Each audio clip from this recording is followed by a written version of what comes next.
Hi guys, welcome back with me again in this channel.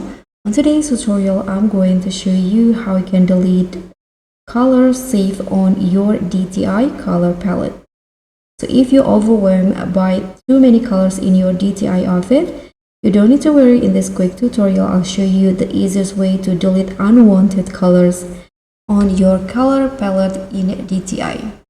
So what you need to do is just open DTI, and here I'm going to select one of my outfit that I wear, and then here you'll see the color palette. Now to delete the color palette, you can see there's no delete option. So what you need to do is just click on this button beside of the color wheel, and you'll see the color with a lot of X on it, and you can just click on the color that you want to remove, and just can see the color will be removed automatically.